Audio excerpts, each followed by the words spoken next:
तो जैसे कि मैम बोल रहे थे कि हम मर्दों के बारे में बहुत कम लिखते हैं या बोलते हैं, मर्द भी बहुत कम बोलते हैं अपने बारे में। मर्द तो इसलिए बोलते हैं क्योंकि वो पकड़े ना जाएं, लेकिन एग्जैक्टली लेकिन मर्द पे लिखते हुए हम हमेशा महबूब या हस्बैंड या बॉयफ्रेंड के बारे में सोचते हैं। तो मैंने अपने भाई पे लिखा है, मतलब भाई और मम्मी के रिश्ते पे। मेरा भाई बहुत ही ममाज बॉय है और मेरी मम्मी वो पुत्र मोह में है। तो मेरा भाई एक्चुअली मेरा भाई बहुत छोटा है, मतलब मेरे से 7 साल छोटा है। तो जब वो हुआ था उससे पहले तो मेरी मम्मी मेरी भी थी, मेरी सिस्टर की भी थी, बट उसके बाद वो सिर्फ मेरे भाई की हो गई। तो जब वो हुआ तो मतलब कि मेरी मम्मी इज़ लाइक हमें नेगलेक्ट करना शुरू कर दिया, हम कहीं नहीं दिख रहे थे। और जब हम धीरे धीरे अपनी स्टडी के लिए बाहर निकले, मैं और मेरी सिस्टर निकल गए थे, तो मेरा भाई घर पे अकेला था मेरी मम्मी और मेरे पापा के साथ। पापा का कहीं कुछ रोल नहीं है। मम्मी और भाई की स्टोरी है। तो पापा का रोल है भाई आने में। बट उसके बाद नहीं है। नहीं, वो ज़्यादा जोर के ऐसे तो मुझे बताना पड़ा। सॉरी, मैं ना राइटर हूँ शॉर्ट फिल्म्स वगैरह की, तो मैं थोड़ा बोल्ड लिखती हूँ, बोल्ड बोलती हूँ, तो it doesn't mean anything, okay. तो मुझे ऐसा लगता है सोसाइटी में बहुत सारी बातें ऐसी हैं जो नहीं होती और जो होनी चाहिए बहुत नॉर्मली।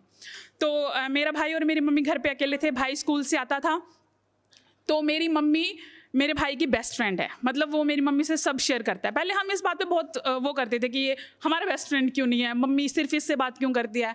पर धीरे धीरे जब हमने मतलब एक वाक़या हुआ, जब वो 7-8 साल का था, तो उसको किसी ने बहन की गाली दे दी।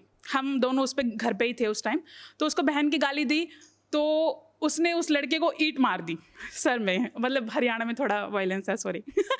तो उसने ईंट मार दी क्योंकि उसने बहन की गाली दी। एंड जब घर आ गया उसने ये बताया, तो हमारे वहाँ बहुत नॉर्मल है कि हाँ ठीक है कोई ना, बहन की गाली तो दी। बट उसको वो इतनी ज़्यादा इसलिए लगी क्योंकि मेरी मम्मी ने उसको सिखाया था कि बहनों पे या माँओं पे गालियाँ कितनी ख़राब है।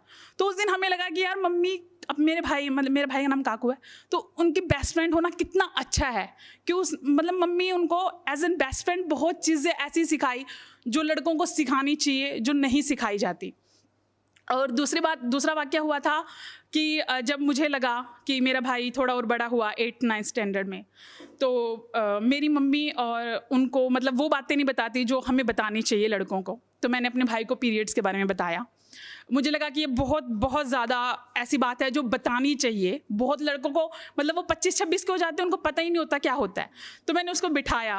एक्चुअली मैं भी ऑकवर्ड थी क्योंकि हमारे उधर साइड इतना होता नहीं है, बट मुझे था कि नहीं, मेरे भाई को पता होना चाहिए, ताकि कोई लड़की उसके आगे अगर किसी लड़की के साथ ऐसा मतलब वाक़या हो जाए पीरियड्स का, तो उसको शेम फील ना हो और वो भी उसको शेम फील ना कराए, बल्कि उसकी हेल्प करे।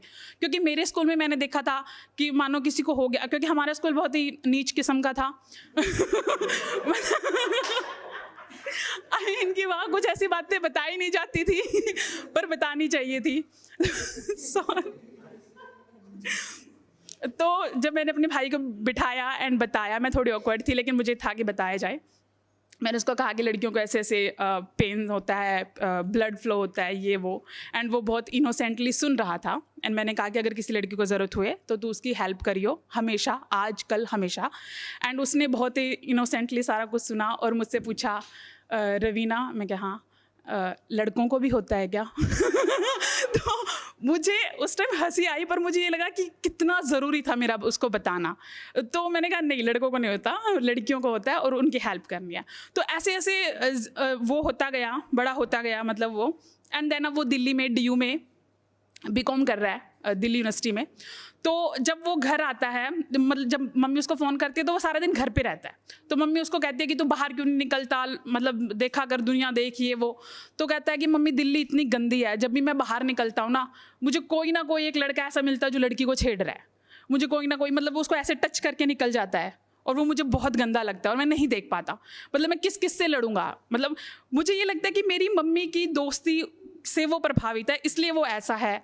और मतलब मुझे अपना वाक़या याद है कि जब हम बसेस में जाते हैं तो वो बहुत भीड़ होती है, तो बहुत क्लोज होते हैं, तो कोई भी टच करके ऐसे निकल जाता है। तो मैं ऐसे सोचती थी कि यार अगर मेरा भाई बड़ा हुआ, तो अगर वो भी ऐसा हुआ तो कितना गंदा है कि जिन भाइयों की बहनें होती है उनको पता है कि वो भी तो ऐसे निकलती हैं, तब भी तुम ऐसा करते हो, तो मैं तो तुम्हें मर्दी नहीं बोलती। लेकिन जब मेरे भाई ने ऐसा बोला तो मुझे बहुत अच्छा लगा कि मेरी मम्मी ने बहुत कुछ सिखाया। पहले हमें ऐसा होता था कि मम्मी इसी से बात करती है, इसको ये करती है, हमें नेगलेक्ट कर रखा है। लेकिन इस प्लेटफॉर्म के माध्यम से मैं बोलना चाहूँगी अपनी मम्मी को कि thank you so much mummy, कि मेरे भाई को इतना कुछ सिखाने के लिए।